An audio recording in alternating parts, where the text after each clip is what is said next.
Happy New Year, everyone. I'm Vicki Wingfield, Community Engagement Director of Arkansas Heart Hospital, and we are delighted to have you join us for our event, our Facebook Live event tonight. So remember to share with your friends and let them know that you're here. They're going to want to tune in to meet these two guys right here. Also, remember to ask questions. Put them in the chat. We have several already lined out. We've had great response so far with some questions online, so ask away. We'll answer all that we can in the time that we have. And what we don't get to tonight, we will contact you directly with a response or an answer. And if you enter your questions, we're going to put you in a drawing for some really fun Arkansas Heart Hospital swag. So ask away, and we'll do the best we can to answer all that we can. So here we are. It's happened again. Another year has come and gone, and we find ourselves sitting here January 1st going, holy cow, I've got to get serious about my health. What am I going to do? So I'm going to just ask you to change your perspective just a tiny bit tonight. Instead of looking at what we didn't do and what we've got to catch up to do, let's look at this as another 365, now today, 360 opportunities to make good choices and to see what opportunities we have to have a positive impact on our health. So we're going to just twist that just a little bit. So tonight I have the pleasure of having Dr. Oscar Toledo and Dr. J.J. Tucker with me, and we're going to let them talk to us about what some of those opportunities could look like for you. So we're going to get to meet them. Right to my right, that's you. You don't have to say anything. This is Dr. Oscar Toledo. Dr. Toledo is originally from Peru, where he earned his MD. He then moved to the United States to pursue his surgical training, which he completed at Duke Hospital. Then he continued training at University of Oklahoma Health and Science Center. He completed his fellowship in minimally invasive surgery at the University of Iowa Hospital and Clinics. To say that he is a talented and knowledgeable physician would be an understatement. Thank you. Thank you for being here with us tonight, Dr. Toledo. And to my left, which you're looking at me, that's going to be to your right, is Dr. J.J. Tucker. Dr. Tucker is a native Arkansan. He received his undergraduate degree at the University of Arkansas, then went on to get his MD from the American University of the Caribbean. Yes. He then completed his residency in general surgery in Pennsylvania. Dr. Tucker completed his fellowship in bariatrics, robotics, and minimally invasive bariatric surgery at LSU. He is board certified by the American Board of Surgery and American Society of Metabolic and Bariatric Surgeons. Passionate about his community and his patients, Dr. Tucker brings his talent and knowledge to the table every day. Thank you, Dr. Tucker, for joining us tonight. Thank you, Vicki. We are really lucky to have these guys as part of our BMI program, and we're just excited for you to take some time to spend with us tonight. So, Dr. Tucker, I'm going to kick this party off with you. I have to confess, I'm disappointed no bow tie tonight. What's up with that? Well, I'm sorry, I didn't have a chance to change before I left work today. So. Your bow tie's in the cleaners. Is that what you're telling me? I've got enough to spare. Oh, good. We know Dr. Tucker can rock a bow tie. So I'm going to start you with the true-false statement. That be all right? Yes, ma'am. Bring it on. Okay. So, true or false, bariatric surgery is a quick and easy fix for weight loss? False. Okay. You know, I think that bariatric surgery is more of a a treatment plan that for a disease that does take time.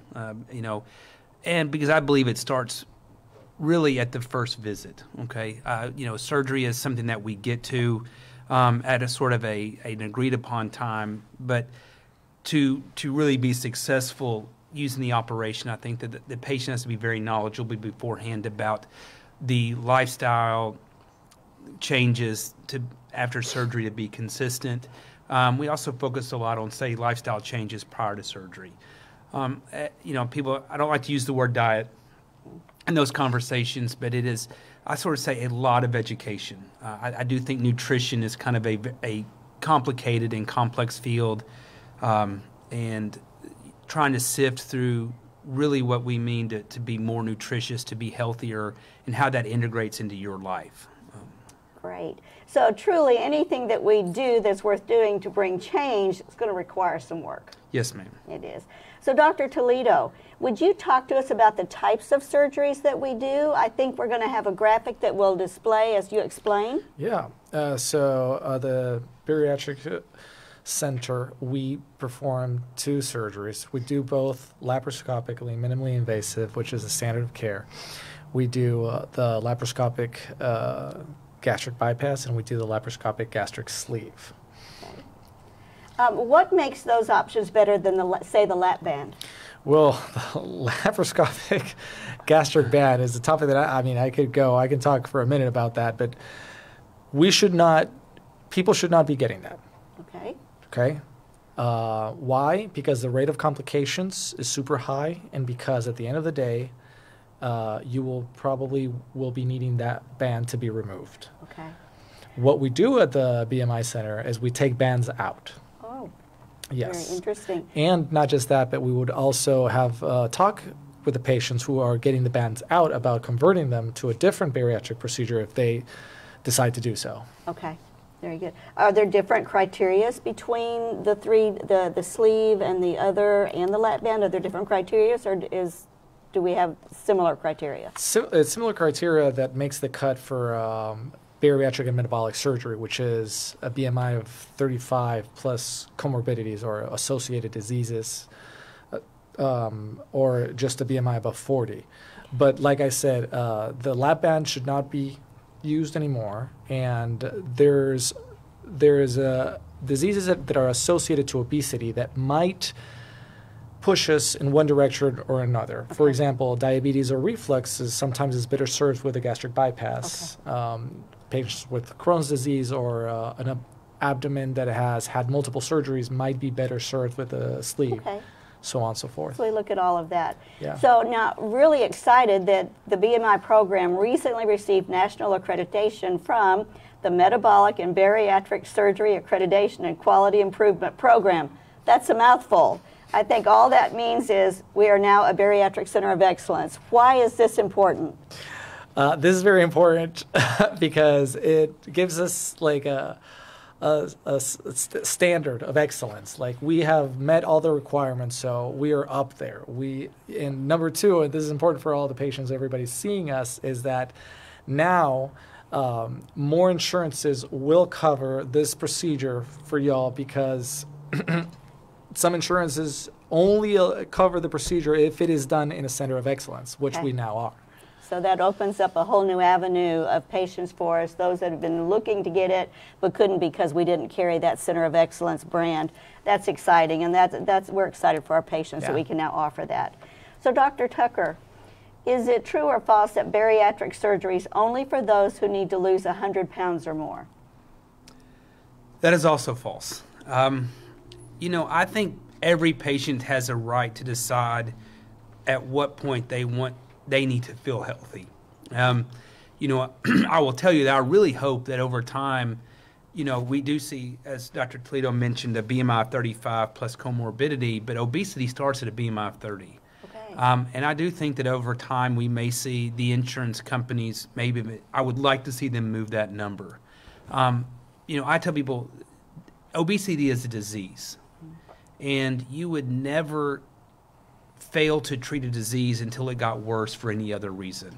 Okay, if you feel unhealthy or you're on 2 medications, classically your statins, and you have terrible muscle aches and you have cramps, and the medication is moderately controlling your disease, but the side effect of the treatment, it just remains intolerable, and you're unhealthy, there's no reason to not intervene in your health. I tell patients all the time, why would you wait till your BMI is 45? If you're unhealthy at 40, there's really no reason to delay care. Okay. And I caveat that with, generally speaking, the earlier you seek care, the better the outcome of treatment. Okay. Same reason we would offer a patient, say, a colonoscopy or a mammogram, because there's no reason, because we know the outcomes of treatment are better the earlier that we seek treatment. So that's good to know. So what do we look for, Dr. Toledo, and what's a good candidate for this type of surgery? A good candidate for the bariatric and metabolic surgery is any patient that meets the criteria and wants it. We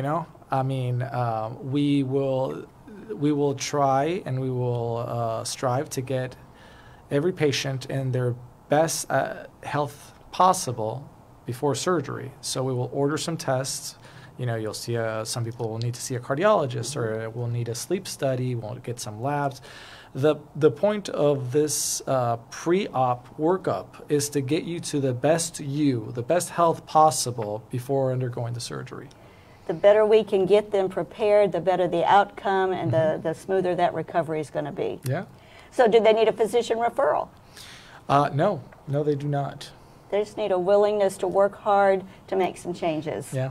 So, Dr. Tucker, what are some of the most surprising benefits of bariatric surgery? I think we might have a graphic that might show as well. I think some of the more surprising benefits for most patients that they don't really understand is this is really more about disease treatment than it is weight loss. I think that, there's still some stigma that exists out there that this is, a weight loss operation. Or someone's just trying to lose some weight. I really think that weight loss is probably the secondary, I call it the secondary gain. This has been recognized as the best treatment for diabetes. This is an operation that has been endorsed by the American Society of Endocrinology. So, because this has been proven to be the best treatment, this is a cure for diabetes. But it's also a cure for other diseases. I tell people, sleep apnea, talking to patients who religiously wear their CPAP, but boy, after 5 or 10 or 15 years, they've just kind of had enough. Yeah. It's a lot of work. It's the maintenance. It's the cleaning, and the things associated with that. And you get this, and this benefit goes on and on down the list. The most common ailments. So we see it helps with reflux. We've already mentioned sleep apnea, hypertension, high cholesterol, diabetes. And what the most important aspect of that is the increased life expectancy. Right. I think that patients getting both an improved quality of their life and almost an additional, what studies have shown to be an additional 5 to 10 years of life. Wow, that's impressive. So you touched a little bit about the diabetic. So we know that that's type 2. Is it also type 1? And this impacts high insulin levels and brings that down on both 1 and 2? They are different diseases. Right. Okay. And in type 2 diabetes, in most situations, is what we're talking about from a curative standpoint. Now, I tell patients all the time, it does increase insulin sensitivity in type 1 diabetics, and so they may have marked improvement. And for a lot of times, what they're looking for is, even if in a situation like that where maybe it's not cured, to be able to manage the disease appropriately, to be able to maintain a hemoglobin A1C, and to have some consistency in that maintenance with lower quantities of medication and different things, and which is also a benefit. A huge benefit.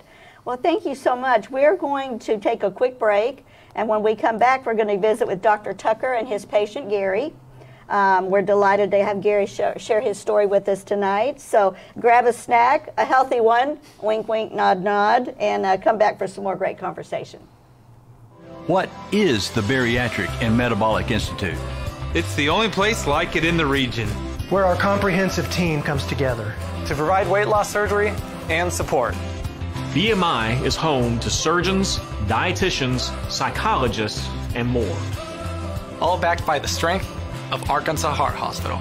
So patients can lose weight, have healthier hearts, and better lives. Encore is our second act. Let's get started on yours. Actually, I enjoyed eating and drinking wine and having a great time at 200 plus pounds, and I needed a hip replacement, and the doctors were afraid to do it. And I went to Dr. Bledsoe, and here I am today, many, many pounds lighter, enjoying life, have my life back. My practitioner told me that I had bought at least 10 more years, so I'm very happy. Dr. Bledsoe is very easy to talk to. He explained everything thoroughly to me. Oh my goodness, I have so much more energy. And I've had joint replacements and had a lot of pain associated with that just losing the weight has helped me tremendously. It's helped me at least be able to go and exercise now. A lot of people who are thinking about doing this procedure will ask me, or say, I don't really want to give up my life. I love eating, I love cooking. And I say, well, you know, I can enjoy the same steak you do. I just eat so much less now, and I'm just as satisfied. The VMI team, all of them are great to work with. Yeah, from the nutritionist, Courtney, that I met with, the ladies who work there in the office, everyone was just so helpful and helped me feel comfortable about the journey I was about to venture out on.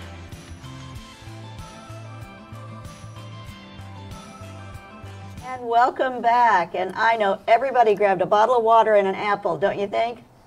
Well, maybe not. So, Dr. Tucker, we have your patient Gary with us tonight, and we are excited for him to be here and tell his story. Gary, thanks for joining us tonight. I think you actually drove all the way up from Nashville, Arkansas for us. So yes, you put some effort to be here, and we thank you. We appreciate that because we are excited to hear your story. So first, Gary, would you tell us why you chose to take the bariatric surgery route and why our BMI program? Well, I had struggled with obesity most of my adult life, and just kind of roller coaster with my weight, and really had some friends who had the bariatric procedures. Got online and filled out the application, and got a phone call a week later that I qualified and came up for an appointment. There you go. Yeah. So what are you doing now that you didn't do before? A lot of running. I see some medals there. Yes, tell ma'am. me about those. Those are exciting. Well, earlier this year, I guess it would be last year. Last year. I did the half marathon here in Little Rock. Okay. And then shortly thereafter ran a half marathon in Russellville. And then in December, I completed the St. Jude's full marathon.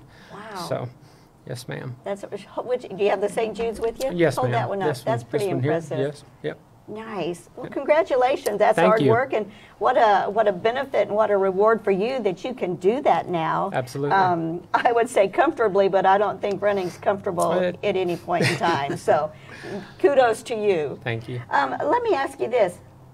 I have a true-false statement for you, Gary. So, true or false, recovery will be painful and patients will have big, ugly scars. That's false. It's been for sure false in my case. Okay. I want to say 2 days post-op, I walked 2.5 miles around the neighborhood. I mean, wow. Wasn't setting the world on fire, but I was out there being active. And I did have someone recently ask me about the scarring, and they said, "How many incisions did you have?" I literally went and stood in front of the mirror, lifted my shirt, and I was like, I don't know. I don't know. I can't find them. So I definitely say false on that. So that's laparoscopic. So is that correct? Yes, ma'am. So scarring would be minimal. Yes, ma'am. I think most trocar incisions, when we talk about laparoscopy, tend to be less than 2 centimeters. Okay. In the case of a sleeve, there's just to remove that portion of the stomach. One of them may get up to as big as maybe 5 centimeters, but they're pretty unnoticeable. Okay. Now we know nutrition's really important, and it becomes very, very important. So, Dr. Tucker, how common is it that a patient might experience malabsorption after these kinds of surgeries? I think that malabsorption is kind of an older. I think it's something that people think of classically when they think about bypasses that were performed earlier. Okay. I mean, really as laparoscopic has advanced sort of bariatric surgery in the last, over the last 10 to 15 years, we really don't see malabsorption with either procedure. Okay. It is incredibly uncommon with sleeves and might very rarely happen with the bypass. Okay. And I don't mean, and there's sometimes that's just more of an issue of I'm not patient factors genetically and not so much with the procedure itself. Okay. So a lot of things could play into that, Yes, ma'am. that happening. So a little more about recovery, Gary. How long were you off work? I I think the day of surgery and the day after, that was surgery on Thursday. I was off on Friday, back to work on Monday. Wow, you're the rock star. Yeah, You're out there taking care of business. So I want to talk just a minute about the mental health side. How did you deal with plateaus or discouragement when you weren't losing as quickly as you thought you should or would? How did you work through that? Really just tried to stick through it. Of course, throughout the whole time, constantly increasing the amount that I was running throughout time. So that really helped with a lot of that, just that physical activity. But just really sticking to the program. That I found that the handbook that I was given was just absolutely an amazing tool to be used throughout the entire process. So our BMI program provided you with the assistance that you needed to help you manage those ups and downs. Absolutely. That's good. All you got to do is use it, right? That's right. Stick with it. Dr. Tucker, why is the mental health evaluation an important piece of this program? I think most importantly, it's to help patients to recognize maybe some associated negative behaviors. I believe that, what we talk about in that meeting is a lot about sort of cognitive behavioral therapy. Patients have a lot of stressors in life, relationships and money and coworkers and family. And those stressors, I always argue, are constant, And so a lot of times what we don't recognize is how sometimes those stressors affect our behavior and how we manage, how our behavior is more of a response, And for some patients, it would be great if the way that they always reduce stress was to go run or to swim or to bike. But some patients find comfort in food. Food has classically been used as a comfort. Right. It's a cultural norm to use food to create, a warmth or to, in a bad situation to reduce stress. And, really is how do we sort of kind of get away from some of those old habits? Right. I know we have a terrific team through the BMI program of mental health professionals, our nutritionists, our dietitians. All of that comes together to make sure you have all the support that you need to get you through those ups and downs and highs and lows. So, has Gary been a textbook case for you? Not exactly. Oh, okay. So how do you deal with some of those challenges? How you work through them together? We do. I laugh because Gary has done, he's the top of the average, and he's done a wonderful job. He has found something that he really loves doing. He loves to run. He loves to exercise. I encourage patients to find anything that they love. And, I classically find that most patients have been a little bit gym averse because they've never received the positive reinforcement from the gym. So I talk a lot about when you first get out, find something that you love, whether it's a pickleball league, maybe they take up racquetball. It's not always going back to the gym, but I do think if they're doing something they love and they're getting positive results, that positive reinforcement tends to sort of really accelerate that consistency. And, and not everybody that's, I tell, patients all the time, maybe you like to dance, join a dance, get back into dance or do something, that's just for fun, right? If it's something you always enjoy doing, find that first. And that way you have some activity that you're really looking forward to. Running marathons tends to really help a lot. But,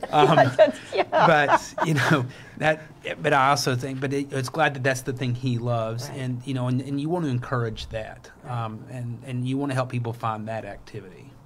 That's pretty exciting that you can come up. So you were a runner before? I had run a couple of marathons back 2015 maybe. Okay. But not near at the level as far as where I'm at now, as far as time and just it was really hard back then, and I'm not saying it wasn't hard when I ran in December, but from start to finish there was never a walking break, and that was not the case previously. Wow. So it's just a big change in just overall fitness. Wow. That is an amazing thing to know where you've come from and what you do now that you didn't do then. Mm-hmm. So if for someone listening tonight that's really going back and forth, am I going to do this? Do I want to do this? What are the pros? What are the cons? What would you say to that person who's considering doing this program? I mean, I have absolutely no regrets whatsoever. You know, I had actually said to a friend of mine once before, you know, if I had to go through the, you know, all of the if I had to go through the recovery and everything, you know, once a year to have the kind of results that I'm having now, it'd be worth it. But you know, fortunately, that's not the case. It's just probably the biggest thing would be, you know, the team and the tools that are given are a tremendous help. And you know, if this is something someone decides to do, I highly recommend that they stick to the program. Stick to the program, because that's been my go-to throughout, is the help from the team and sticking to the program. And we do make sure you have the tools that you need and the support that you need, that you can reach out to. I've got one more question for you, Dr. Tucker, and then we're going to take another break. So we talked a little bit about a sleep study. And is that part of the evaluation, that people go through that prior to, or if they've already had that, would they do it again? Speak to me just a little bit about the sleep study and the importance of that. Well, the sleep study is patient dependent. Okay, there's a very well-known sort of questionnaire that's involved to sort of screen patients for sleep apnea, and every patient fills out that questionnaire.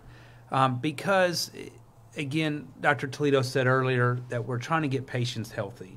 And what you don't want to have is a diagnosis that has been missed, okay? And really what this sleep study is about, if a patient meets criteria on the screening questionnaire, we do send them for a sleep study. Because what we would like to see is to have, if that patient is to get on a CPAP machine prior to surgery, okay? And that's more for patient benefit because, again, it's about tissue oxygenation and improving. You know, when people have good tissue oxygenation, they have less cardiac demand, and there's less risk for exacerbating heart disease and different things, and COPD and pulmonary hypertension. And I think that, again, preventing that from happening and again, keeping the patient as healthy as possible before surgery is the goal. Yeah. So what a common thread that I see kind of establishing through here is that while our program is very solid and very consistent, we have a lot of things to look at for the individual and the person on what we're doing and how we're carrying them through the program. So we have a lot of things that are dependent on you, the patient, and how you respond and how you pick up and run with it. No pun intended. But what a great job. We are so proud. Gary, thank you so much. I can't tell you how much it's meant for us to have you here and to know that you drove a long way. And I want to see you again, and I want to see your next medals. Okay. You're running the marathon coming up here in a couple of weeks, the Little Rock Marathon? Yes, ma'am. You doing the full marathon? Yes, ma'am. Sir, yes, ma'am. You are a rock star for sure, for sure. So we're going to take another little break, and next up we're going to bring Dr. Toledo back to the table. We're going to meet his patient, Allison, and we're going to hear how the BMI program has impacted her life. Why would our second hospital focus on bariatric surgery? Encore Medical Center is home to our Bariatric and Metabolic Institute, where we take a whole new approach. Losing weight for heart health. Here, we help patients reach their weight loss goals, reverse diabetes, and improve their quality of life. Encore is our second act. Let's get started on yours.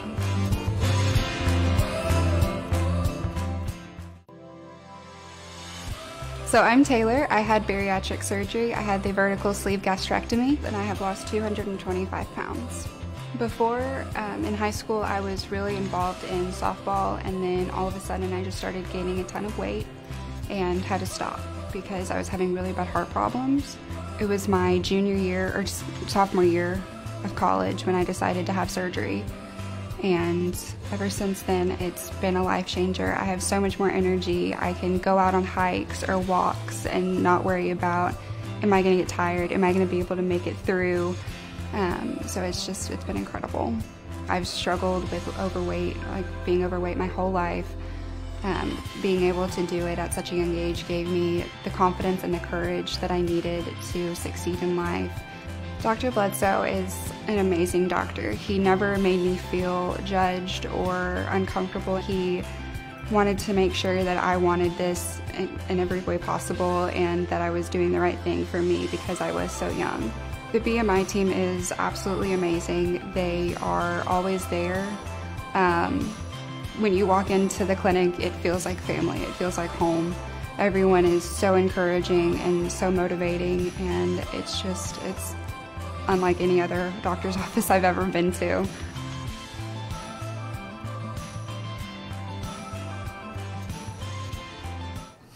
And we are back. Excited to have another story. We're going to get to meet Allison in a minute, but I just want to know real quick, please tell me you've gone and got your second bottle of water. Not doing water? You're doing tea, right? They're not even doing tea. Maybe coffee? I bet they've got a Coke. Oh, I know they do. I know they do. So we are back with Dr. Toledo's patient, Allison, and we are thankful for you. I hope you're not too nervous. Sometimes we can make you a little bit nervous, but you just relax and tell us your story. So I want to ask you, Allison, why was the bariatric surgery and this program the right choice for you? So I had struggled with my weight all my life, pretty much just always yo-yo dieting up and down. I'd done everything, diet pills, all the programs you could think of, and I really didn't know what else to do. And so I'm sure like everybody has heard about weight loss surgery. And so I looked into it, and Encore is just right down the road from where I live. And so I made an appointment, and the rest is history. Do you mind telling us how much you've lost? Sure. As of today, I have lost 112 pounds. Yeah. It's pretty That's amazing. pretty impressive. So can I ask you a true false statement? Sure. Okay. So patients don't have to exercise after surgery? Very false. So what have you done? What has been your routine? So since I was able to incorporate exercise back into my life, I try to do some form of cardio every day, whether that be just light walking on off days or high intensity workouts. I try to do something every single day, just so I don't, fall out of habit and go back to old ways. I heard you have a couple of little ones. Do you chase children? I do, yes. They're very active. You got to keep up with them. Chasing children is not a bad thing to have to do, is it? So I want to talk to you just a bit about your diet and how your diet's changed. So did you have to give up all the foods that you love? No, not necessarily. So, of course, before surgery, I did, eat not so great pizza and, milkshakes and stuff. So now, I found alternatives that I like for pizza. I do like cauliflower crust, and it's the same, and it's great. And so you just have to find ways to make it work for you, to where you still feel like you're, eating what you love, but in a healthy way. I know we have a tremendous set of dietitians as part of this program, and they are there for helping. And for those of you that are out there that have been part of the program, and Allison would attest, do you participate in the Facebook support group? Yes. So that's a great support group. I have seen, I'm on it. I'm on it just because I'm so curious. And there's always recipe pictures and pictures of, can I do this? Can I do that? Yeah. And it's so great to see the conversation back and forth. So that's another great little piece of support that we are able to have. Dr. Toledo, why do the food portions have to be so small after surgery? Well, number one, because there's not physically enough space to put more inside of your body before feeling sick. And then it comes back out and it's a problem. Number two, it helps you reset your habits for portion control. A big problem that I see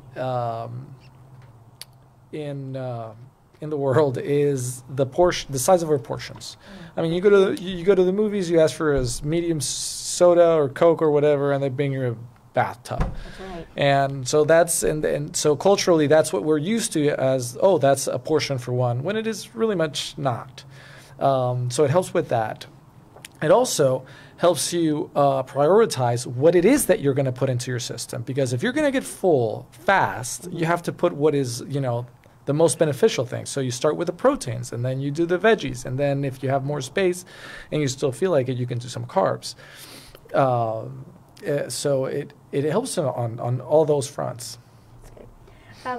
Allison, tell me how, as you looked for those alternative things and found what they are, has that impacted the rest of your family? Are you fixing 2 meals, or are they learning to eat like you're eating? So at the beginning, it was a difficult transition, kind of. Me and my husband, we have opposite work schedules, and so it was kind of hard to figure out how we were going to make everybody eat the same. And but now, I mean, he likes to cook, and he makes what the recipes that I find, he'll make them. We make the same kind of stuff for our kids, and it really hasn't been that big of a transition, honestly. That's good. So tell me, how did you guys work together to set the goals and the milestones that you wanted to meet? Sure. So we met on our first BMI appointment, and we went over, where we're standing, and where do we want to go, and then prior to the surgical date, figuring out a way to get Allison in the best state of health possible, which she is pretty healthy, of course, and then after surgery, follow-up after follow-up, first very short interval. So after surgery, we met at 2 weeks, and then 6 weeks, and 3 months, and so on and so forth. And she also visits with a dietitian after, so it's before and after surgery. So all that helps keep patients focused. And I mean, we're humans, and we have habits, and we have to break the old habits. So we're there to help at every step of the way, to stay focused on the goals, keep your head in the game, and go forward. Yeah. So what do you think has been the hardest thing for you, Allison? The hardest thing? I don't know. Oh, I think I've stumped my panel. Oh, I love it. I would take that we are then providing you the resources that you need, so that you don't find yourself in a very hard place that you have to push through alone. We've got the resources and the tools. Gary mentioned that there was a book or a manual, a resource book that helps you get through all of that stuff. So that's very exciting. So let me ask you, Allison, what is the one thing you'd say to someone who's considering going through this program? I say, if you qualify and you can do it, 100% do it. I have 0 regrets. It's the best decision that I could have made for my life, and I know that it's helping me prolong my life. It's helping me be there for my kids longer. I mean, it's just do it. I mean, that's it. So I had read somewhere in your information that one of the reasons you wanted to do this was you'd be able to get down on the floor and play with your kids. Yeah. And you can do that now, can't you? Oh, yeah. And they love it. They love it. They do. Allison, thank you for sharing with us tonight. You are beautiful, and we are delighted that you've had a positive impact, and happy that you took that first step in making your health a priority. And I think hearing your story tonight and Gary's stories tonight, there are people out there who have been trying to decide, and you have helped someone tonight. Gary, thank you. Allison, thank you. You have helped someone make a decision tonight about making an investment in their health and in their lives. So thank you so much. We're going to take another break. We have heard from 2 very passionate patients tonight, and their stories are compelling. Their results are life-changing, and I know that Dr. Tucker and Dr. Toledo and the entire BMI team love these stories. It keeps them going day after day, delivering the finest BMI care to their patients. So one final break, and then we're back to the table with Dr. Tucker and Dr. Toledo for one more round of questions, so we'll be right back. Thank you. Well, I just had our youngest son, and I didn't bounce back like I did with our older ones. I was struggling really hard with being able to have the energy to keep up with my children and be able to be a great mom to them and interact with them. From the moment that I walked in, they made me feel as if this was something that I could do. I could actually have a lifestyle change. I could actually be healthy and live the life that I wanted to live and not just something that is always going to be in the back of my mind that I wanted. And so I met with Dr. Fuller, and immediately it felt like it wasn't just a patient-doctor situation. It was more like a cheerleader. He wanted me to be healthy. And that right then and there made me believe in myself that this just isn't just another appointment. This is going to change the rest of my life. I love the fact that he is doing this with me because I have a partner that I can look over, and he knows exactly how I feel on days. It just changed my whole life. From the reception, from the nurse, from everybody.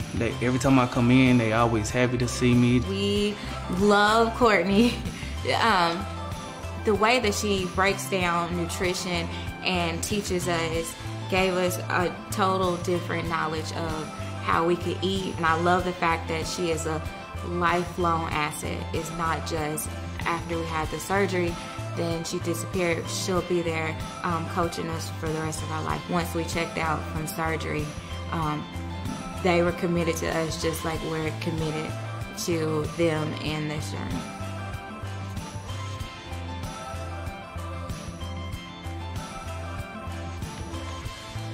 Getting super good at this. You are getting really good at this.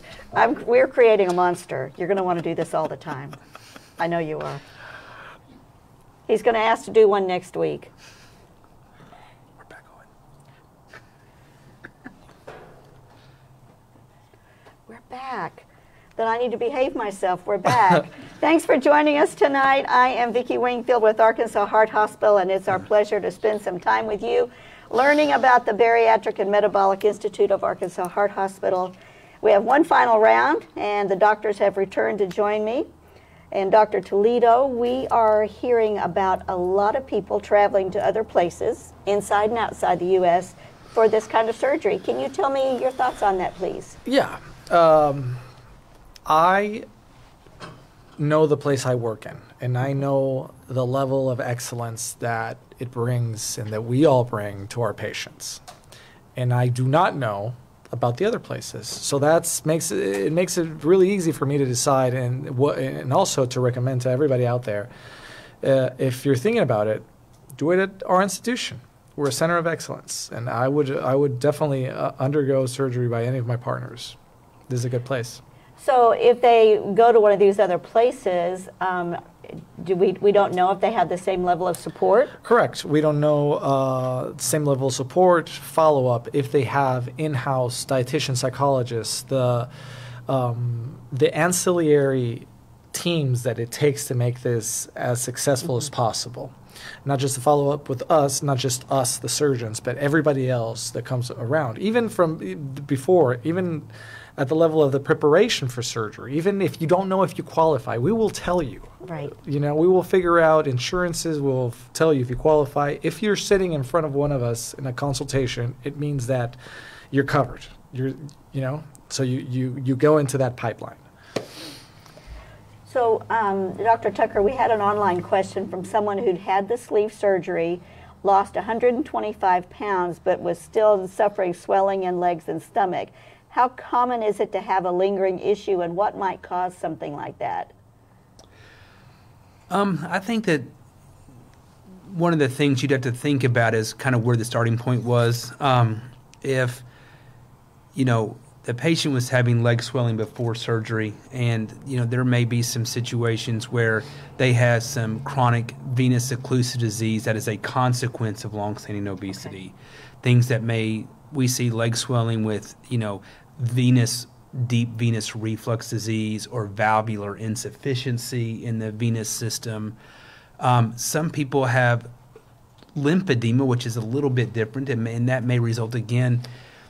One of the problems again with obesity is it creates pressure, and what causes pressure is dilation, and maybe these patients have their lymphatic channels are also dilated, and they have to, because it doesn't always cure itself. Okay, I always make the argument that elasticity is not permanent, and so I think that's kind of the one issue may be is what was the disease process before and to what severity, And we talked about that earlier. You know, the earlier we intervene on disease, the better the outcome. Now, we expect everything to improve. There's no question. But it doesn't, it may not cure the disease based on the severity of the starting point. Okay. Dr. Toledo, we see in some cases that some of our insurances are classifying weight loss surgery as a cosmetic surgery. So what can we do to help that or mitigate that? Would you ever write a letter on behalf of a patient to an insurance company stating the case of why it was health-related versus cosmetic, or what can we do about things like that? Yes, it is 100% not cosmetic.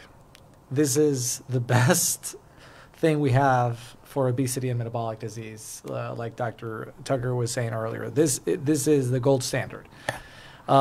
If I have to write 100 or 1,000 letters and direct them towards primary care physicians or insurance companies or anything, I'm happy to educate people about this and to kind of show up for my patient. If this is what they need, this is what they should get. It's like telling a diabetic that their insulin is not, it's not, it's not. We're not going to give you this because we're not sure if it works. That's the level that we're at. So if they've had a sleeve surgery before, can someone have another sleeve surgery, or is that going to be really specific to a patient and what's happened in the past? Yeah, that's really specific to the patient and the surrounding factors of why has this surgery not worked as well. Okay. So in that case, we would have to meet with the patient, do a workup, assess, have the patient addressed again by our dietitian, psychologist, run some tests. Usually, we can address these things. We can, if a patient's weight loss slows down or stops, and the patient still wants to lose weight, and there is still more weight to be lost, then we can address that. That's why we have this close follow-up that will continue for the entire lifespan of the patient. And if everything checks out, there is room for correctional or revisional surgery. Okay. Dr. Tucker, Dr. Toledo talked through those surgeries a little earlier. Talk us through that just a little bit again about risks and benefits, and how would a patient choose between the gastric bypass versus the sleeve? I think I sort of tell patients that they have pros and cons in comparison to each other face to face. And it really depends on what it is the patient's primary goal is. Now, and that's in a risk-adjusted model. We have plenty of evidence now and that shows that the sleeve, I sort of always call the ideal operation for the early intervention, okay? Patients that are addressing this problem early. Because, again, the results at earlier intervention are great. As when you intervene later in the disease process, there tends to be some improved outcomes, in my opinion, with the bypass. And just very specifically, readdressing what Dr. Toledo said earlier, was, again, that insulin-dependent diabetes, that transition from being a diabetic to being an insulin-dependent diabetic. Or patients with really severe reflux disease, who people have had sort of medically refractory reflux disease, or, have just been very disappointed with the results of the medical therapy involved in reflux. And outside of those two things, it becomes a patient discretion. I tell patients all the time, it doesn't matter. We can go through the pros and cons of all of these things, but at the end of the day, it's still your choice. Okay. You're not going to make a wrong decision, okay? Because the outcomes either way are incredibly beneficial. It more becomes an issue of what you're most comfortable with and really what your expectation is as a result. So, Dr. Toledo, what is the one myth that you hear about this surgery all the time that just makes you roll your eyes? That is the easy way out. It's the easy way That out. it is cheating. Oh, it's cheating. Oh, no. I've encountered patients that show up for consultation, and we go through our consultation, and at the end of the consultation, they ask me if they can bring or their parents or their spouse or somebody close to them because they are part of their close circle, but they're not on board and supportive of it. Okay. So those are some difficulties that some people don't talk about. Okay. And I like talking about this. I appreciate the question. I invite my patients to bring these people so that I can, let them know, show them, educate, because it is going to be so much better for my patient to being in an environment in which everybody is supportive and not, just kind of like not being as supportive as they could be. Right. You don't want to battle your inner circle while you're trying to get yourself straightened out. Exactly. So that support becomes really critical of our circle of friends and our families. I think that plays into the success, the overall success. So I love that you're having those conversations and that we invite those people to come in and be part of the mix. That's really, really important. So we haven't talked a whole lot about insurance, and I don't want us to get away tonight without that, and I know that you guys know we have a team that takes care of that, so I'm not going to ask you to address that in full, but I am going to just let the people watching know that we will check your insurances for you. We will see if you're qualified. We will work with any kind of documentation your insurance company might need to work you through the process. Don't be afraid of that. Don't say, I don't know where to start, I don't know how to start. That is what our team is there for. So we really want to make sure and encourage them. If you've got questions, if this discussion tonight has spurred a question for you and you don't know what it is, we will help answer that question. So I think that I asked you at the beginning of our time together tonight to shift our perspective and look at this as what are the opportunities for me and my health and what I want to do in the next 360 days now, because we've already ticked off 5 days this year, to really take control of my health and my future. And I thank you guys. You've done a great job in answering those questions tonight. If you've got questions, we will continue to, we'll answer you directly with that. And I'd like to know from you, Dr. Tucker, what is one last thing that you think you would like to say and share with our audience tonight? I think that this is a great opportunity. I tell patients just to get educated. You talked a little bit about access, and I tell people that's just what people need. People just need access to the information, and they need access to somebody to talk to because treatments exist out there for obesity. I'll expand a little bit on what you said.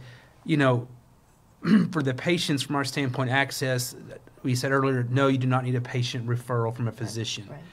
Online access from the Facebook links, directly to the website, which I believe is bmi.arheart.com. These applications you can submit online. We will do the insurance background for you. We'll bring you in for a consultation. I think the patient needs to know that the very first time they walk in our office, they're going to sit down with the surgeon. We're not the last meeting, we're the first meeting. And, bring your family, bring your friends. Let's talk about this in an open and honest way so that patients can feel comfortable. I do think that, a lot of patients think this is a dramatic life decision, and I would agree with them. But, deep down, only the patient kind of knows how unhealthy they really are. Right. And if you're looking to get healthier and you're looking to have a lifestyle that allows you to participate in all the ways that you want to participate in it, then come and talk to us. At least let us have a chance to educate you on a very personal level into a way that this may help you achieve some of those goals. That's great. So if our program is something that you would like to explore, we have a great staff that will help you walk through that process. Many employers are now making this a benefit of their insurance coverage, so check with your insurance. I do believe that currently, I think started January 1st, that our state employees and public school employees now have bariatric surgery as a covered benefit. So we are Looking forward to answering questions from that population. We can help you find out what that is. Dr. Toledo, any final words from you? If you qualify and you want it, please come see us. This is a good thing to do. This is a good thing to do for your health. It is. Vicki, can I add one thing? You may, please. You know, now that we're finally out of COVID, we're trying to reestablish some face-to-face seminars. You can watch our seminar online. Dr. Toledo has a live seminar in Russellville on January Tuesday. 10th. January 10th. Coming up. I will be doing the same thing in our new Texarkana location in January the 31st. That's right, January 31st. And there's instructions for that on both the website and the Facebook page. Again, I'm pretty excited about live seminars. It's been a couple years since we got to do it. You know, it's generally a little bit more, it's an intimate environment at the end. I mean, patients always kind of want to talk a little bit more individual about their situation, and so it gives us a chance and an opportunity to kind of address some of those things. That's good. Thank you for doing that. That's on my next thing to say was come out to Russellville next Tuesday night. If you want to meet Dr. Toledo in person, he'll be out there next Tuesday night in Russellville at our Heart Hospital clinic there. Do we have a graphic up there with addresses or information? If not, we will get that to you. And then on the 31st, we'll be doing the seminar down in Texarkana. I believe you started this month seeing patients in Russellville. Is that correct? This month I'm starting. So he's starting this month seeing patients in Russellville. You will start in March? February 6th. February. Yes, ma'am. Good. So they are ready to go. So if you are in any of those areas and you want to meet Dr. Toledo or Dr. Tucker, we would love to have you come out and attend those. And with that, it has been a delight. I hope that we will be getting, if you won the prize, we'll draw your name for asking questions. Thank you for the good questions we've had tonight. We had several prior to. So when you watch for our announcements of our next Facebook Live, go ahead and shoot us those questions. We'll answer as many as we can. And with that, we thank you for your time tonight. Once again, you have been watching Dr. Oscar Toledo, Dr. J.J. Tucker from the BMI Institute of Arkansas Heart Hospital. It's been our pleasure to spend a little time with you tonight, and so we look for you to join us again at some point in time. And with that, we will say, gentlemen, thank you. Good night. Good night. Thank you.